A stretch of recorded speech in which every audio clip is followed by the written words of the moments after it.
বিসমিল্লাহির রহমানির রহিম। নবুয়তের দশম বৎসর শাওয়াল মাসে নবীজি সাল্লাল্লাহু আলাইহি সাল্লাম তায়েফ গমন করেছিলেন। মক্কা থেকে প্রায় ৬০ মাইল দূরে তায়েফ অবস্থিত।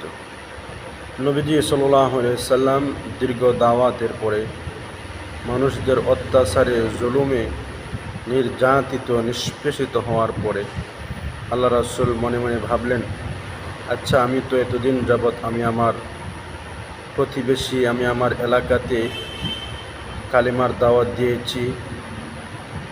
এবার আমি না হয় ভিন্ন একটা দেশে যাই, অন্য একটা অঞ্চলে গিয়ে আমি ইসলামের দাওয়াত প্রসার কাজ করি। হয়তো তারা আমাকে গ্রহণ করবে এবং আমাকে তারা সম্মান করবে এবং আমি নবীজিকে তারা আশ্রয় দেবে। আল্লাহ রাসূল সাল্লাল্লাহু আলাইহি সাল্লামের মুক্ত করা দাস যায়েদ ইবনে হারেসাকে সফর সঙ্গী করে উনি তায়েফ চলে গেলেন। তায়েফ যাওয়ার পথে পথেও নবীজি সাল্লাল্লাহু আলাইহি সাল্লাম মানুষদেরকে দ্বীনের দাওয়াত, ঈমানের দাওয়াত দিয়ে যাইতেছিলেন। তায়েফ শহরে পৌঁছার পরে নবীজি সাল্লাল্লাহু আলাইহি সাল্লাম তায়েফের ৩ জন বড় বড় নেতার সম্মুখীন হলেন। হওয়ার পরে নবীজি সাল্লাল্লাহু আলাইহি সাল্লাম তাদেরকে দ্বীন ইসলাম, মানুষের মুক্তির বাণীর দিকে দাওয়াত করলেন যে আপনারা ফিরে আসুন মূর্তি পূজার নামক এই মিথ্যা পূজা থেকে আল্লাহ তাআলার দ্বীন এবং ইসলামকে বিশ্বাস করার জন্য কালিমার দাওয়াত দিলেন এবং ওনাদের কাছে নবীজির জন্য আশ্রয় চাইলেন। তখন এই ৩ জনের একজন বলে উঠলেন যে কাবার দেওয়াল ছিঁড়ে যদি আপনি যে নবী হয়েছেন সেই বিষয়টি কাবার দেওয়াল ছিঁড়ে দেখান, সেখান থেকে আওয়াজ আসুক যে আপনি যে নবী হয়েছেন। দ্বিতীয় জন বলে উঠল, আর আল্লাহর কোনো খাইয়া কাজ নাই, নাউজুবিল্লাহ, যে তোমাকে নবী করেই পাঠাইতে হবে। তারপরে তৃতীয় জন জবাব দিল, আমি তোমাকে কোনো কিছু বলতে চাই না, যদি তুমি সত্যিকারের নবী হও আর আমি তোমাকে অস্বীকৃতি করি তাহলে সেটা আমার জন্য অমঙ্গল হবে এবং আমার বিপদের কারণ হবে। আর যদি তুমি নবী না হও আর আমি তোমার কথা মেনে নেই তাহলে আমিও লাঞ্ছিত, অপমানিত হব এবং বিপদের সম্মুখীন আমিও হব। তো তারা নবীজির কথাগুলি তারা শুনতে পারল না। নবীজি সাল্লাল্লাহু আলাইহি সাল্লাম তায়েফের বিভিন্ন জায়গায় মানুষের বাড়িতে বাড়িতে রাস্তাঘাটে আলায়ে কালিমাতুল্লাহ, কালিমার দাওয়াত সর্বত্র আল্লাহ রাসূল দিতেছেন, মানুষদেরকে বুঝাইতেছেন। 10 দিন হয়ে গেছে প্রায়, কিন্তু মানুষেরা নবীজির দাওয়াত গ্রহণ করে নাই, বরঞ্চ তারা আরও নবীজিকে বলতেছে, তুমি আমাদের এলাকা ছেড়ে চলে যাও, এখনই আমাদের শহর থেকে বের হয়ে যাও, আর না হয় আমরা তোমাকে বের করে দেব।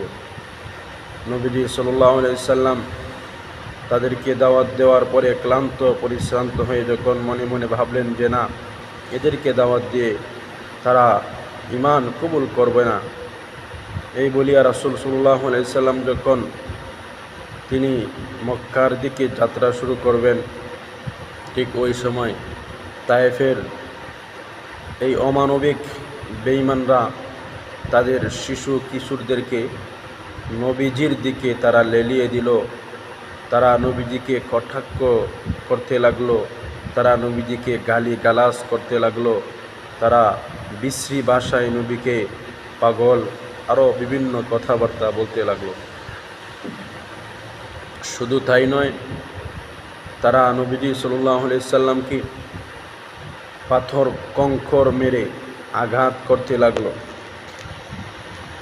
হযরতে যায়েদ বিন হারেসা রাদিয়াল্লাহু তাআলা আনহু উনি আল্লাহর রাসূলের কাছে ডাল স্বরূপ ছিলেন।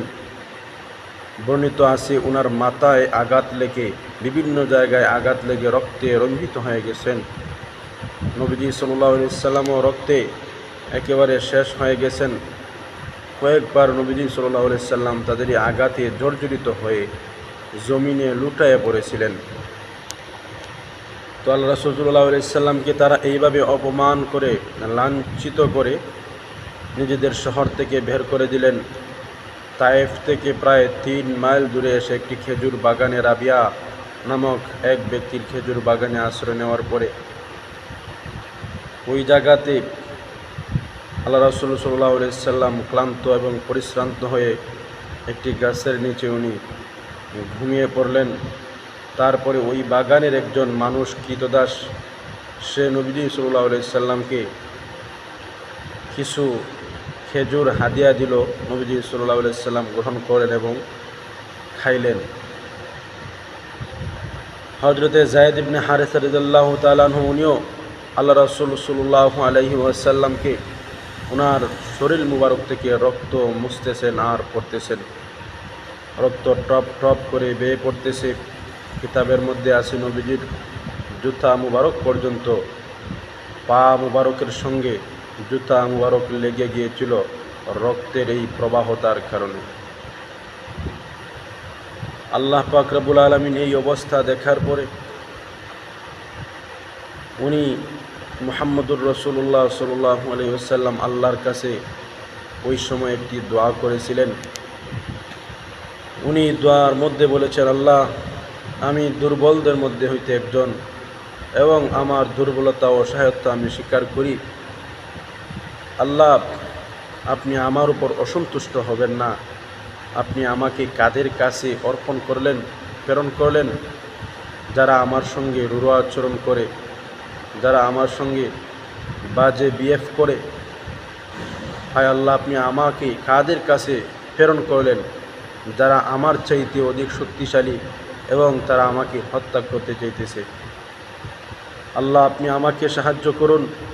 আমি চাই আমার জীবনের বিনিময়েও যদি আল্লাহ আপনি আমার উপর সন্তুষ্টি হয়ে যান, তাহলে পৃথিবীতে আমার আর কোনো কিছু পাওয়ার নয়।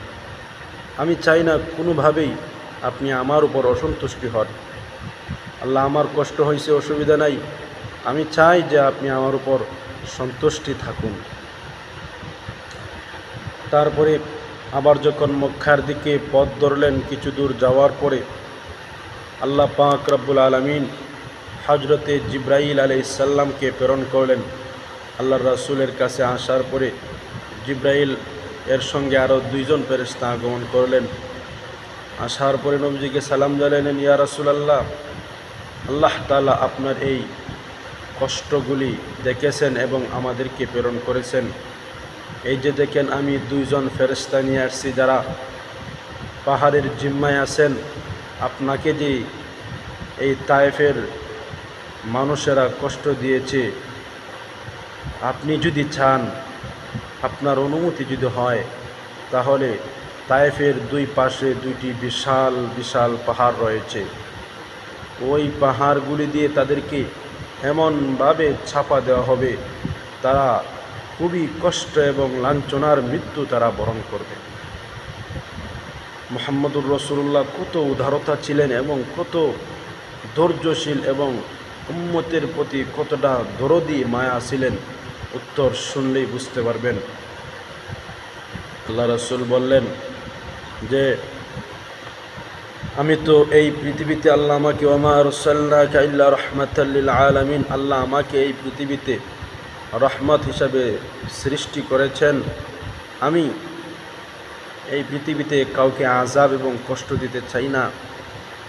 আমি দোয়া করি এবং আমি চাই, হয়তো তারা ইসলামকে না বুঝে, আমার সম্মানকে তারা না বুঝে, তারা আমাকে অস্বীকৃতি করেছে, তারা আমাকে ফিরিয়ে দিয়েছে। হয়তো আল্লাহ তাদের এই বংশধর থেকে এমন কিছু বংশধর বিস্তার করবে যারা কালিমা গ্রহণ করবে, যারা মুহাম্মদুর রাসূলুল্লাহকে চিনবে। আমি তাদের কোনো শাস্তি চাই নাই। আল্লাহ রাসূল সাল্লাল্লাহু আলাইহি সাল্লাম ঈমান এবং ইসলামের জন্য কত কষ্ট করে গেছেন, নিজের শরীরের রক্ত ঝরে গেছে, বেহুশ হয়ে গেছেন, তবুও দিনের দাওয়াত থেকে পিছপা হন নাই। আমরাও আজকে কতটুকু পিছনে চলে গেছি। সম্মানিত পেয়ারে হাজিরিন, রাসূলকে অনুকরণ আমাদেরকে করতেই হবে। আপনাদের আগ্রহ এবং ভালোবাসা থাকলে আমার এই আলোচনাগুলি চালিয়ে যাব ইনশাআল্লাহ। নবীজির ধারাবাহিক জীবনী আজ 17 নম্বর পর্ব আলোচনা করলাম।